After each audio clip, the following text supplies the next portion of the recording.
Senhor Jesus, muito obrigada, Senhor, por este momento, pela galera que está se conectando, pela galera que já está aí, Senhor, sedento, Deus, de receber e ouvir um pouco mais daquilo que o Senhor tem para liberar sobre nós, sobre a nossa cidade de Taubaté, sobre outros que estão aqui também conectados, Deus. Que o Senhor possa derramar, Senhor Jesus, algo novo sobre os nossos corações, Pai. Vem sobre nós, Pai, vem sobre nós. Que nossos ouvidos estejam atentos, Espírito Santo, àquilo que o Senhor quer liberar. Que nenhum roubador da palavra venha nos tirar aquilo que o Senhor tem para nós hoje, Deus. Abençoa este momento, abençoa, Senhor, a casa da Samara e do Alisson, toda a família, Senhor. Os envolva e os guarde, os proteja em Ti, Senhor. Em nome de Jesus Cristo, Deus. Nós Te entregamos esse momento, Senhor, que o Teu Espírito Santo tenha liberdade sobre nós, Pai, em nome de Jesus, sobre cada lar, Senhor, em nome de Jesus Cristo, Pai, eu Te agradeço, Deus, amém, amém. Alisson Sá, fica à vontade.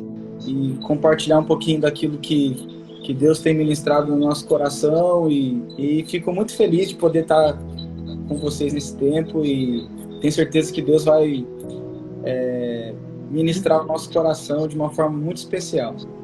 Um tema para a gente falar hoje sobre resposta.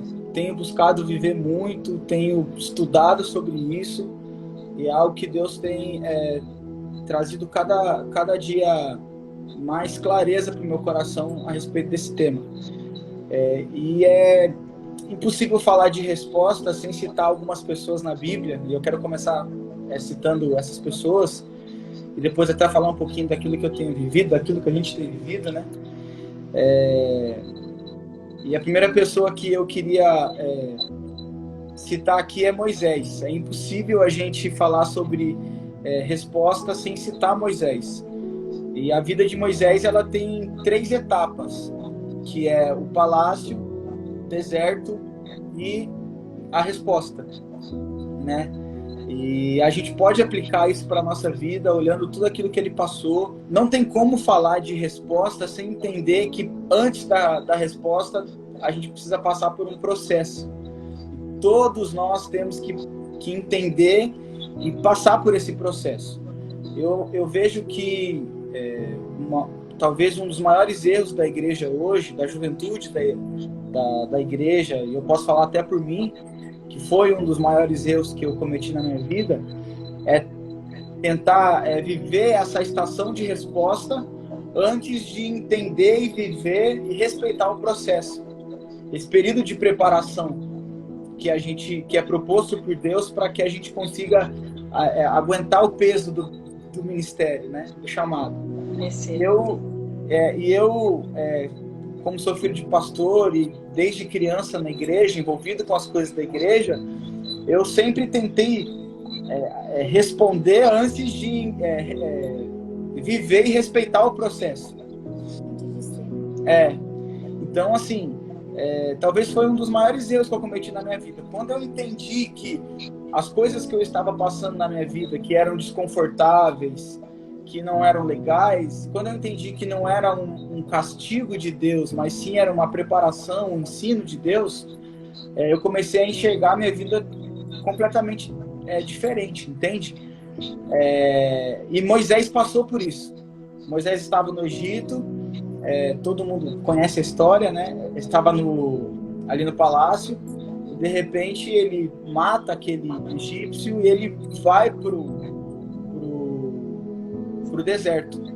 E é engraçado que nós criticamos, ou muitas pessoas criticam essa atitude de Moisés de matar o egípcio, que é uma atitude errada, mas na verdade ele teve coragem de fazer algo que muitos queriam fazer, mas não tiveram coragem.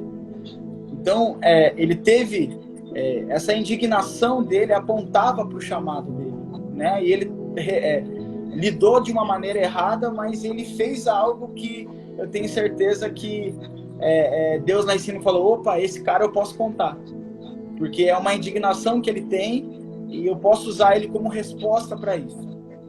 Então, Moisés foge para o Egito e ele passa 40 anos sendo preparado por Deus.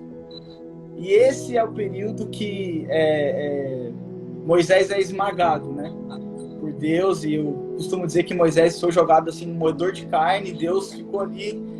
Foi o período que ele aprendeu o que é estar no deserto, ele aprendeu o que é pastorear, ele aprendeu várias coisas para que aquilo ele pudesse usar para responder o chamado dele.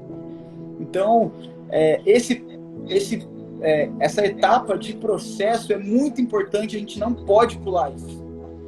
A gente tem que respeitar esse processo, essa etapa, essa fase do processo, do amadurecimento, onde Deus prepara a gente, onde Deus ensina a gente. Posso falar uma coisa?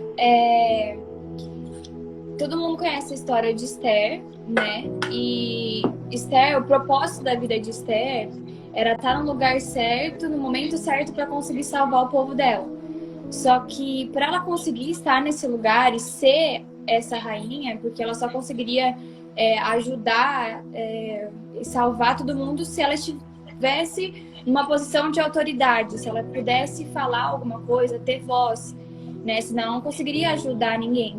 Então, antes dela chegar nesse lugar de ser a rainha, de conseguir alcançar o propósito da vida dela, ela precisou passar pelo processo que foi se cuidar para o rei, se preparar fisicamente e ter um tempo reservado para que ela conseguisse ser essa rainha para alcançar o propósito dela.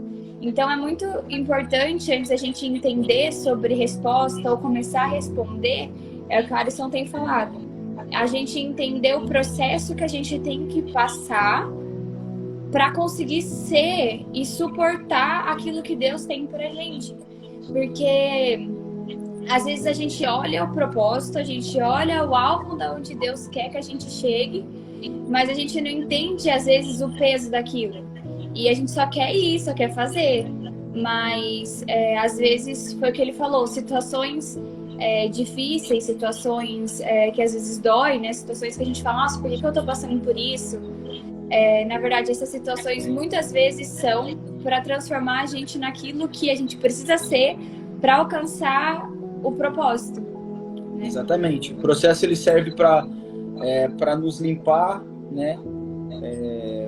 Para que a gente viva um tempo de purificação, de entender quem Deus é, qual é o papel dele na nossa vida, qual é o plano dele para a humanidade, qual é a nossa função nesse plano, né? Quais são as intenções que Deus tem para nós.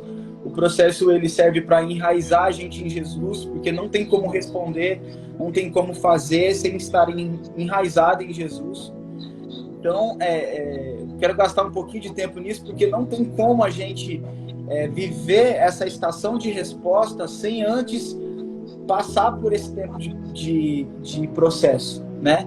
E Moisés, ele viveu isso, ele ficou 40 anos sendo treinado por Deus, sendo preparado por Deus. E mesmo assim, depois, quando Deus chama Moisés na sarça, ele ainda não se sente preparado, não se sente capaz de fazer, né? E o engraçado é que Moisés passa por esse tempo de processo, e aí em Êxodo 3 diz que ele acorda de manhã e ele fala assim, quer saber, hoje eu não vou levar as ovelhas para pastarem, né, em um lugar que eu sempre levava. A Bíblia diz que ele levou para um outro lugar. E essa decisão de mudar levou ele para perto do monte onde Deus chamou ele. Então, isso é um gatilho, é um detalhe que muitas vezes a gente precisa entender para que a gente consiga viver esse novo de Deus, o novo de Deus. Muitas vezes a gente, na caminhada cristã, a gente vive com discursos prontos e vivendo algo automático, e não tem como Deus nos colocar numa estação, num lugar de resposta, vivendo essas mesmas coisas. Moisés precisou fazer algo diferente para que esse algo diferente pudesse levar ele para um lugar onde Deus se revelou para ele, e através dessa revelação ele entendeu quem Deus é, o que ele era e qual era o papel dele nos planos de Deus. E aí ele pôde ser uma resposta, que a Bíblia diz que o povo estava clamando e Deus ouviu o clamor do povo no Egito. Então Deus falou assim, eu preciso chegou o tempo de eu cumprir a minha promessa, né, em relação ao meu povo, então eu vou levantar alguém para ser uma resposta. Só que todo esse projeto já tinha sido desenhado por Deus. Então, preparar Moisés vai para um lugar específico onde Deus se revela a ele. E então, aí todo mundo conhece a história, né? Que ele libertou o povo. Então, é muito importante essa questão do processo para que a gente consiga ser preparado por Deus, para que a gente consiga fazer aquilo que Ele sonhou para cada um de nós. Não tem como a gente viver essa estação de resposta sem ser preparado, né? E muitas vezes as pessoas, eu já achei que o processo, porque o processo ele é esmagador, né? O processo ele é às vezes na nossa perspectiva ele é ingrato. O processo muitas vezes dói. A gente não quer passar por isso, né? Então, mas é preciso passar para que Deus consiga preparar a gente. E algo que a gente erra muito, né, nessa questão do processo, é um assunto muito, muito profundo. A gente está tentando até dar uma resumida aqui, no caso do tempo. Mas um dos erros que a gente comete nessa estação do processo é a gente não respeitar o processo e a gente querer pular as etapas. Por isso que falar de Davi é essencial nesse assunto, porque Davi não pulou nenhuma etapa do processo dele. Por isso que ele é considerado o maior rei de Israel, porque talvez esse foi o maior segredo dele. Ele não pulou etapas no processo dele. Ele foi chamado por Deus, ele esperou. Ele foi chamado com 15, 17, ele só foi assumir com 30, né? Então ele esperou um tempo bastante. No meio desse tempo ele viveu várias coisas que estavam preparando ele para o reinado. Nesse meio tempo ele teve a oportunidade de matar Saul e ele não fez isso. Entende? Então ele poderia pensar, poxa, eu vou acelerar o meu processo, eu vou acelerar,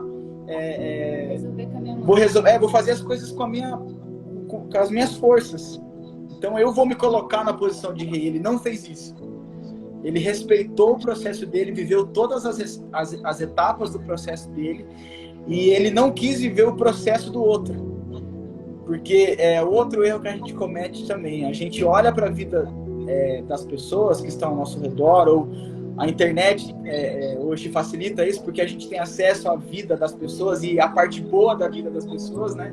Só a parte boa. E a gente fala assim, nossa, eu queria viver o processo da Kelly, eu queria viver o processo do Matheus, eu queria viver o processo do Edgar, eu queria viver o processo da Sá, porque aparentemente é mais fácil, né?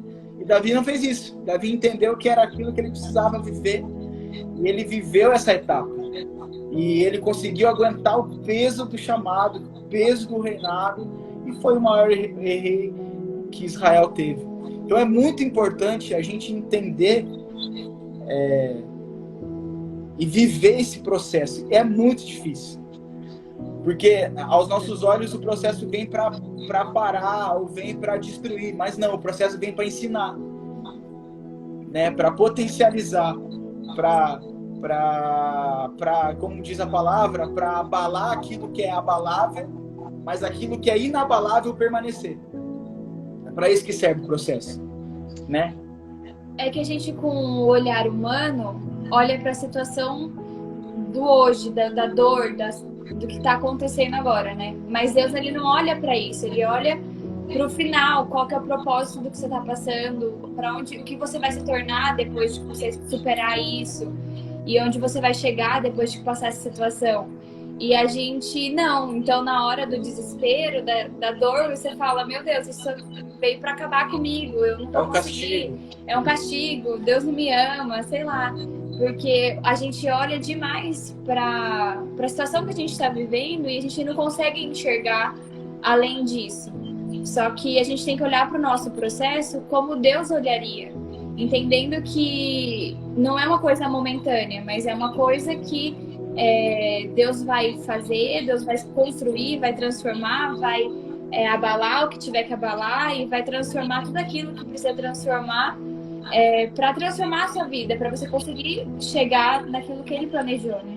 Exatamente. Então, todos na Bíblia, as pessoas que foram relevantes, que estão na Bíblia, o diferencial deles não foi o tanto que eles adquiriram, o tanto que eles conquistaram, mas sim o nível de entrega.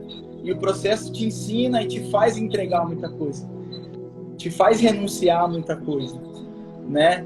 É por isso que, dentre tantas pessoas, Moisés e Davi, para mim, são os maiores exemplos de pessoas que respeitaram e viveram o seu processo, e não só isso, mas abraçaram o seu processo e falaram assim: Deus, perdi, né? Então, se o Senhor usa mesmo essas situações para me estabelecer e para me enraizar em Jesus, então eu quero isso mesmo, pode fazer o que o Senhor quiser. Então, eles abraçaram esse processo e colheram o fruto disso. Então, para mim, são as pessoas, são os dois exemplos assim que eu uso para minha vida. E algo bem prático, uma analogia que eu procuro usar muito assim para minha vida, para entender mais ou menos isso. E esse exemplo, eu oro para que também faça muito sentido para vocês, é a questão do vaso e oleiro. O trabalho do oleiro com o vaso relata claramente essa questão de estação, processo e resposta. Por quê?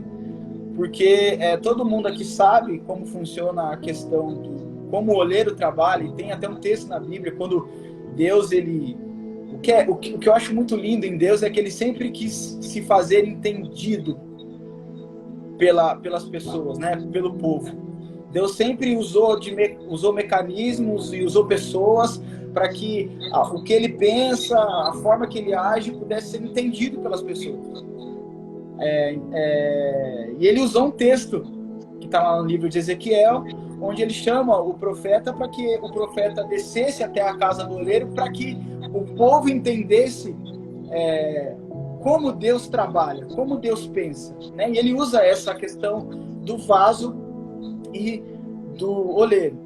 E é engraçado que a Bíblia diz que o oleiro estava trabalhando ali no barro, né, para que aquele barro se tornasse um vaso, e várias vezes aquele barro se quebrava na mão do oleiro. E isso fala de processo, né? Não tem lugar melhor para a gente quebrar do que nas mãos de Deus. Por quê? Porque Deus, ele não joga essa matéria-prima fora. Ele tem uma predisposição imensa de sempre refazer até com que aquele vaso, aquela matéria-prima se torne aquilo que ele sonhou. Então o oleiro estava trabalhando e refazendo, e é legal porque ele se quebrava porque ele ainda não estava pronto. E é engraçado que tem muitas pessoas na igreja, muitos líderes, muito pastores, que se quebram porque ainda não estão prontos. Tem cara de vaso, parece vaso, fala igual vaso, mas não é vaso, ainda é barro. Entende?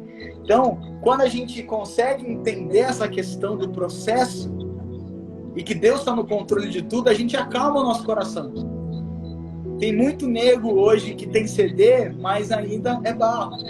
Um monte de gente pregando pelo Brasil, e eu posso falar isso porque eu já passei por isso, de achar que eu estava respondendo, de achar que eu estava fazendo um monte de coisa, e eu, depois de muito tempo, eu entendi que eu ainda era barro. E barro mole ainda. Entendeu? Então, qual que é o nosso erro? A gente achar que porque a gente fala, porque a gente entende, ou porque a gente olha para nós, a gente tem formato de vaso, a gente quer fazer, quer responder, e muitas vezes a gente não está pronto. Eu acho que já está pronto, já é. E por que isso é muito perigoso? Porque quando nós ainda não estamos prontos como vaso, a Bíblia diz que nós somos vasos de barro, onde Deus deposita em nós algo muito precioso, esse tesouro. Quando nós somos vasos inacabados, se Deus depositar esse tesouro dentro de nós, como nós somos barro mole, a gente vai absorver algo que não é nosso. Então, algo que era para a gente entregar para alguém, a gente vai acabar absorvendo. Esse tesouro que Deus coloca sobre nós, que é algo que a gente precisa entregar, a gente acaba absorvendo, porque somos vasos moles e a gente acaba absorvendo isso. Então você entende a profundidade a importância da gente estar no momento certo, fazendo a coisa certa, na hora certa. Sim. Isso é muito importante, porque senão a gente acaba não chegando no propósito final. Atingindo o propósito. Exatamente. Então, a questão do vaso é um processo. Então, primeiro o oleiro pega aquele barro, né? Que é o que acontece com a gente quando a gente aceita Jesus. Nós estamos totalmente sem forma, sem identidade, totalmente sem utilidade. Deus pega e começa a dar um formato para a nossa vida, começa a dar um sentido para a nossa vida. De repente, ele faz algo que pode ser usado para fazer alguma coisa. E aí, a próxima etapa desse processo todo é deixar o vaso secar. E isso é terrível. Eu não sei se você já passou por isso. Eu não sei se vocês que estão assistindo a gente já passaram por isso, que é uma fase da nossa vida que a gente olha para nós e fala assim, poxa, mas eu já sou um vaso. Mas eu já tenho, eu já sei fazer, eu já posso fazer. Só que Deus fala assim, só que calma, eu vou deixar você secando. E isso é terrível, né? É terrível. E ainda tem uma fase que é pior do que essa, que é depois que o vaso seca, ele precisa ir para onde? Para o fogo. E essa fase é a fase que eu vejo que a maioria de nós não aguenta. A maioria de nós quebra nessa fase. Por quê? Porque estar no fogo não é confortável. Estar no fogo não é bom. Fogo, ele traz um sentido de purificação, de juízo. Né? É nesse processo que a gente vive essa questão de purificação, de endurecer, que é a questão do inabalável, né? No fogo que você está ali, endurece para aguentar. Então, e a gente não, muitas vezes nesse processo, nessa fase, a gente não aguenta, que dói, né? E é engraçado que outra analogia também em relação a essa questão do fogo, desse processo que envolve o fogo, é quando o ourives ele trabalha com a prata, né? Muitos de nós conhecemos esse processo. O processo de purificação da prata passa pelo fogo. Então, como que o ourives sabe que a prata está boa? Quando ele coloca aquela prata no lugar mais quente ali da fogueira, né? Daquela fornalha. E aí ele tira a prata e quando ele consegue se ver na prata é porque a prata está boa. Então, é exatamente o que Deus faz com cada um de nós, né? Ele usa o fogo, a purificação, para que ele consiga tirar de nós as impurezas até o ponto dele olhar para nós e se ver, né? Olha como o processo é importante. Então, o oleiro também usa isso. E a gente não quer isso. Porque nessa questão, nessa fase da fornalha, do fogo, muitos de nós achamos que nós estamos prontos. Mas a gente não está pronto. O vaso seco ali, antes de passar pelo fogo, ele até pode aguentar alguma coisa. Ele até pode servir para alguma coisa, mas ele não vai chegar no propósito final, original, ou na plenitude do seu propósito. E ele tem muito mais chance de quebrar ou de não conseguir ser utilizado da melhor maneira. Então é por isso que tem muita gente que até responde, até faz alguma coisa na igreja, até voluntário, até viaja, até grava um CD, mas não rompe porque ainda não passou por esse processo do fogo. Não sei se faz sentido. Sim. Entendeu? Então, a gente precisa entender que isso faz parte do nosso processo e a gente tem que aguentar. E é engraçado, sabe o que é mais engraçado? É que cada processo, cada fase desse processo é diferente para cada um. É um tempo para cada um. E é isso que zoa, porque aí eu olho para o lado e falo assim, poxa, mas as fases do processo dela duraram... o tempo é diferente do meu. Deus é injusto. Entende? Só que ninguém sabe exatamente o que cada um passa no seu processo. Todo mundo olha as pessoas lá pregando um exemplo ou vivendo algo legal, mas ninguém consegue enxergar e ver a questão de que quantos tombos aquelas pessoas já passaram, quantas vezes essas pessoas já choraram, Quantas vezes as pessoas já pensaram em desistir? Quantas vezes as pessoas já quebraram na mão do oleiro? Entende? Então, essa lei da comparação é terrível. Eu acho que é uma das coisas que mais zoa a nossa juventude, a nossa geração hoje, essa questão da comparação, porque a gente sempre se compara com quem está melhor que a gente. E aí a gente fala, minha vida é uma droga, minha vida não presta, Deus não me ama. Porque a gente sempre se compara com quem está melhor que a gente. A gente sempre se compara com aquilo que as pessoas mostram para nós, através da rede social. Entende? E Sim. a gente nunca se compara com alguém que a gente sabe que a nossa vida talvez é melhor, né? Esse tempo eu vi um exemplo tão legal. A gente só sabe que a gente não tem dinheiro porque a gente olha para alguém que tem. E a gente fala, poxa, aquele cara tem um carro legal, eu não tenho, então automaticamente eu estou tendo uma clareza de que aquela pessoa tem mais dinheiro do que eu. Na África, por exemplo, por que muitas pessoas não ligam para isso? Porque todo mundo tem a mesma coisa.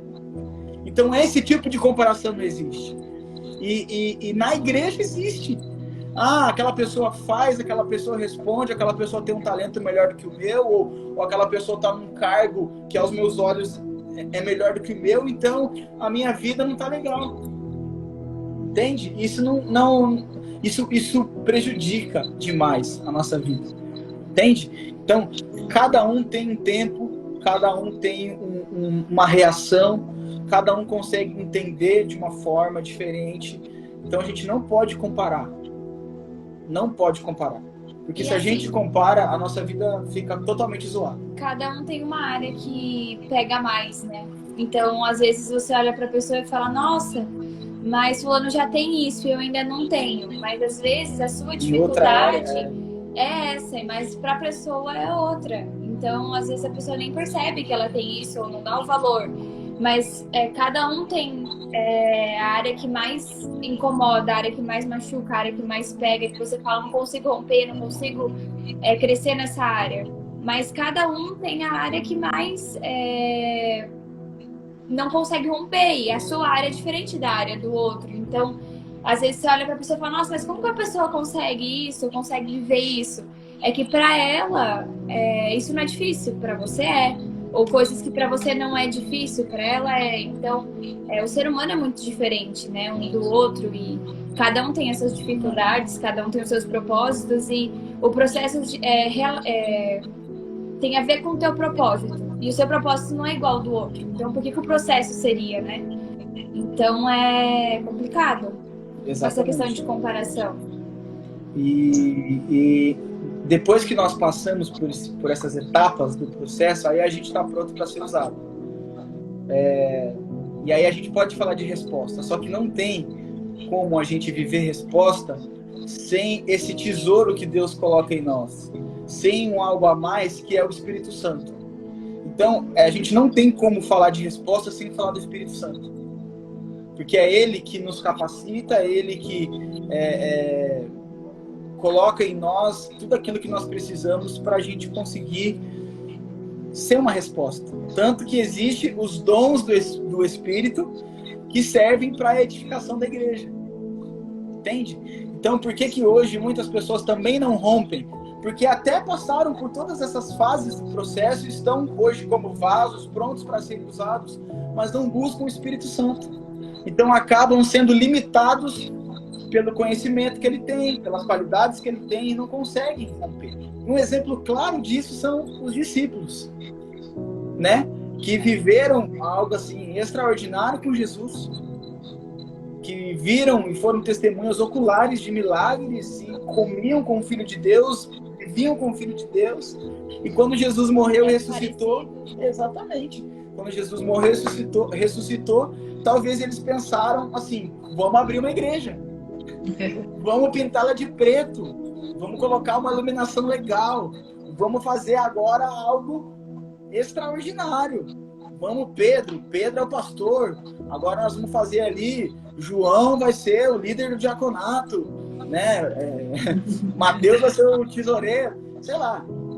Talvez eles pensaram, e o que Jesus falou? Não, vocês ainda não estão prontos, vocês vão ficar em Jerusalém até que vocês do alto sejam revestidos. E depois disso, imagina esses 50 dias dos discípulos orando, porque olha como foi, olha que engraçado isso, porque Deus já não falava mais com o povo através, diretamente. Jesus já tinha morrido e estava ressuscitado, já tinha ressuscitado e estava voltando ao Pai. O Espírito Santo ainda não tinha sido liberado, né? Não tinha sido derramado. Então imagina esses caras orando. Angústia, né? E eles ficaram ali ainda 50 dias buscando, e até que eles foram revestidos. E aí sim, o que Pedro não conseguiu fazer em 3 anos andando com Jesus, ele fez em 10, 15 minutos ali, que talvez tenha durado no sermão dele, e ele, uma pancada só, ele alcançou, através do poder do Espírito Santo, 3.000 pessoas. Porque ele já não estava mais fazendo as coisas com a força do braço. Então não tem como falar de resposta sem o Espírito Santo. Não tem como falar. Entende? E Deus não vai descer do céu para resolver os problemas da humanidade. Ele usa pessoas, os improváveis, para poderem serem resposta de oração. Entende? Então, e é engraçado que nós achamos que o nosso talento, ou o nosso dom, ou o nosso serviço, ele tem a ver com a gente, mas não tem a ver com a gente, tem a ver com o que Deus está pensando em fazer com a pessoa que está do nosso lado. Então, esse é o principal, né? Tudo que Deus faz em nós, Ele quer fazer através de nós, mas o propósito dele não é a nossa vida em si. Ele está fazendo porque Ele está avisando quem está do lado. Então, o dinheiro que a gente tem não tem a ver, não é pra gente. O talento que a gente tem não é pra gente. As forças, as coisas que a gente tem de bom, não tem nada a ver com a gente, tem a ver com quem está do lado. E se a igreja entendesse isso, a gente ia se aproximar muito da igreja primitiva. Entende? Porque a igreja primitiva vivia um nível de resposta incrível. Entende? Então, o que Deus está fazendo em nós, todo esse processo, tudo aquilo que Ele está liberando em nós, não tem a ver com a gente.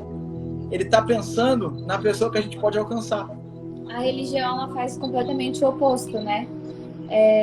Você tem que ter ser um bom profissional para ter um bom salário, porque você precisa ser rico, você precisa conquistar uma casa, um carro, e você precisa ter um casamento, ou parecer que tem um casamento perfeito, porque é o que é esperado da sociedade, enfim. Só que tudo que Deus tem para fazer na nossa vida não é só para fazer com que a gente seja melhor, ou uma pessoa boa, ou cheio de Deus. Ele não quer te encher do Espírito Santo para você sair falando, olha, sou cheio do Espírito Santo. Mas a ideia é você ter isso para conseguir ensinar para as pessoas, ou passar para as pessoas, ou alcançar as pessoas, né? Para que o nosso vaso se encha e transborde para alcançar outras pessoas. Porque é o que o Alisson vivia falando nos cultos, quando ele ia pregar sobre isso, ele falava que aquilo que mais pega na nossa vida é onde Deus quer usar a gente. Então, a minha maior dificuldade sempre foi X. Então, é nessa área que Deus quer trazer vitória, não para que eu seja boa ou que eu conquiste algo, mas para que eu consiga ajudar outras pessoas, para que eu consiga ter uma resposta para essa dificuldade que muitas pessoas podem passar, ou para que eu consiga mostrar a glória dele para as outras pessoas acreditarem mais nele, acreditar que ele é capaz de fazer. Então é incrível, porque a gente entende que o propósito, e às vezes é até difícil, porque você vai passar por uma situação que dói, e você vai falar, mano, não é para mim. É porque outras pessoas podem estar sofrendo também, e eu posso trazer uma solução, porque Deus fez em mim, então eu posso mostrar para as pessoas que tem como sair dessa, tem como melhorar, tem como resolver. Então, o peso de você responder se torna um pouco mais sério quando você sai da mentalidade de eu preciso ser porque eu quero ser reconhecido. Você sai dessa mentalidade pro eu vou fazer porque outras pessoas precisam. E Deus pode me usar para alcançar essas pessoas. Porque o que é ferida hoje, amanhã é ministério. Entendeu? O que sangra hoje, amanhã é ministério. E esse é um conceito, quando a palavra diz que nós somos mais do que vencedores, eu penso que exatamente esse é o conceito que o autor estava falando. Porque o que é você ser mais do que vencedor? Não é apenas você vencer, mas é você sair melhor daquela situação que você estava passando. Você vence aquilo, você se torna vencedor. Só que porque você aprendeu e você hoje consegue ensinar outras pessoas, você se torna mais do que vencedor. Entendeu? Então, para mim, esse é o conceito de ser mais do que vencedor. É você aprender com aquela situação. E o legal é que as pessoas que você quer e consegue alcançar não são as pessoas que eu consigo alcançar. E isso fala da nossa responsabilidade como igreja, que não é uma responsabilidade só sua, uma responsabilidade só minha ou de quem está assistindo a gente, mas todo mundo tem um nível, um grau de responsabilidade, porque Deus conta com cada um, porque cada um consegue atingir um grupo específico de pessoas que eu não consigo. Entendeu? Por causa da linguagem, por causa da acessibilidade, por causa da proximidade. Entende? Então, essa é a responsabilidade que nós precisamos entender de filho. Que filho não busca coisas só para si. Né? Porque esse foi o ministério de Jesus. Você nunca vai ver ou nunca viu Jesus fazendo algo para ele mesmo na Bíblia. Ah, eu tô com fome, deixa eu comer de mim, deixa eu dar um jeito aqui de fazer alguma comida lá. Não, por exemplo, a figueira. A figueira, ele poderia estalar o dedo e fazer com que tivesse fruto ali.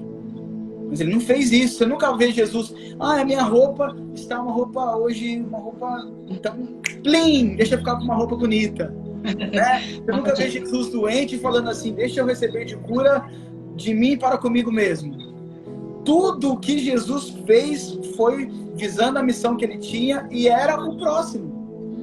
Entende? Tanto que naquela passagem da Samaritana, os discípulos chegam com comida e ele fala assim, eu não quero comer agora não, porque a minha comida é fazer a vontade do meu Pai. E qual que era a vontade de Deus? Era fazer com que Jesus fosse essa ponte de reconciliação do coração da criação com o coração do Criador. Entende?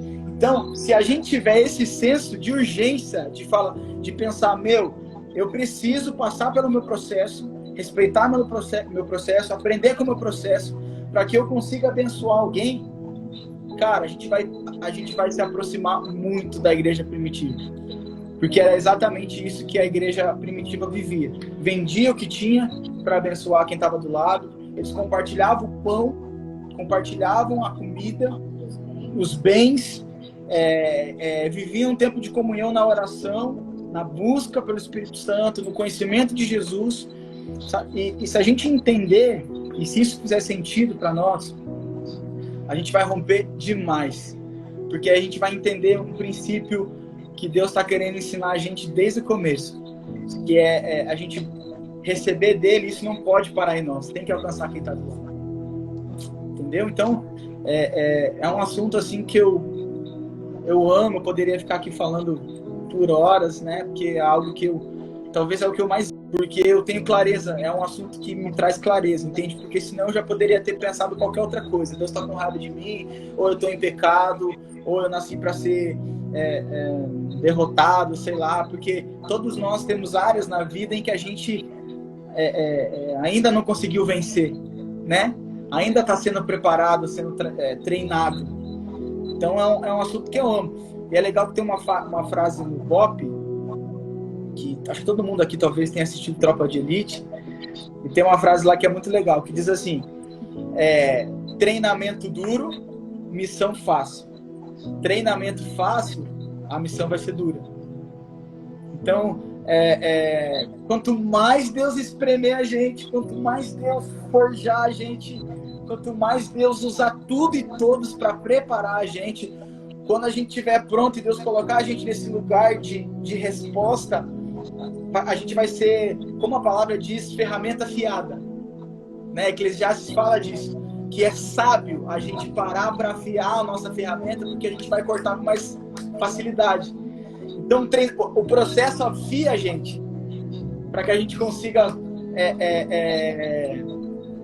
cumprir o nosso chamado, ser uma resposta e viver as coisas de uma maneira um pouco mais fácil, né? Então, é um assunto assim que eu amo falar porque eu tenho buscado viver, e até quero indicar um livro aqui para vocês que se interessaram por esse assunto. O melhor livro que eu já li sobre esse assunto se chama Enraizado. Não sei se vocês já leram. Se vocês não leram, se você leu, procura ler de volta. Se você não leu, procura. É um livro que abriu a minha cabeça em relação a esse assunto e que me mostrou que a gente pode confiar. E tem um monte de gente ansiosa porque tá querendo responder, tá querendo fazer e não é tempo ainda, calma, né? E esse livro, ele me ensinou essa questão esse senso de urgência que Deus tem, né? Porque o que acontece? Nós somos seres passageiros e nós não temos senso de urgência nenhum. Deus, ele é eterno e ele é muito urgente para algumas coisas, entendeu? Então ele quer preparar a gente, porque ele tem um senso de urgência para fazer e cumprir o propósito dele. E isso demanda um tempo, mas ele tem uma urgência para preparar. Quanto mais a gente falar, Deus faz mesmo, a gente vai conseguir viver essa etapa, entende? E aí? E aí, Kelinha? Fala você aí. Fala aí. Que top. Nossa, que alegria de verdade poder receber, né, tanta coisa que o Senhor tem liberado, né, através de vocês. Eu acredito que é um tempo nós mesmos aqui que temos vivido isso, que eu creio que muitos precisam viver isso. Eu digo que eu tenho passado por esse processo, cara. E é difícil. Tenho passado por esse processo. E quando você falou quando nós estávamos falando de comparação, eu acredito que na maternidade a gente aprende muito isso. Eu aprendi muito isso e deixei de viver esse tipo de coisa na minha vida, que é a comparação. A comparação, ela quase mata a gente, ela sufoca a gente. Sim. Ela tira realmente os nossos olhos daquilo que a gente está sendo projetado para fazer. Quando o Lucas nasceu, eu estava, desesperada, porque era algo novo da minha vida acontecendo. E aí a gente começa a ver, a minha casa age de uma forma e na outra casa age de outra forma, né? É de outra forma que acontecem as coisas. Então você fica tão perdido que você começa a olhar, não, mas tem que ser daquele jeito. Se não for daquele jeito, eu estou errada. Eu não estou sendo boa mãe. E isso realmente acontece em muitas áreas da nossa vida, ministerial, né, financeira, família. E eu aprendi, isso veio na minha vida me ensinar na maternidade. Que bom. Que hoje reflete em outras áreas, graças a Deus. Né? Exatamente. Então, muito obrigada por essa palavra maravilhosa. Tenho certeza que a galera recebeu com muita força. E para encerrar, eu queria pedir para você, Alisson, orar pela nossa região, orar pela nossa galera que está ouvindo essa live tão especial. Amém? Vamos orar. Pai, nós somos gratos porque o Senhor proporciona momentos como esse, momentos onde nós podemos, Pai, estar juntos, mesmo estando distantes. E eu quero pedir para que o Senhor venha derramar a Tua bênção, a Tua graça sobre cada pessoa que está assistindo, sobre cada líder, Pai, que talvez tenha olhado para a sua vida e tenha pensado que não nasceu para fazer o que faz, talvez tenha pensado que o Senhor está com raiva, o Senhor não quer usar, que o Senhor, Deus, acalme o coração de cada líder, de cada pessoa que é voluntário na igreja, de cada pessoa que tem uma função, Pai, na igreja, que o Senhor venha trazer clareza para que eles possam entender qual estação estão vivendo e sabendo de qual estação estão vivendo, eles possam responder, Senhor, e abraçar o seu processo. Pedimos para que o Senhor, Deus, venha trazer a bênção sobre essa região, que essa região venha crescer, Senhor, de uma forma sobrenatural. Eu quero orar, Senhor, pela vida do superintendente, Senhor, dessa região. Orar pela vida do Mateus, Pai, que está nessa live. Que o Senhor venha alcançar, Senhor, a vida deles com prosperidade em todas as áreas. Que o Senhor venha trazer, Senhor, graça. Que o Senhor venha trazer misericórdia, que o Senhor venha trazer inspiração, força, ânimo, Deus, para que eles possam conduzir essa região, Senhor, em nome de Jesus Cristo.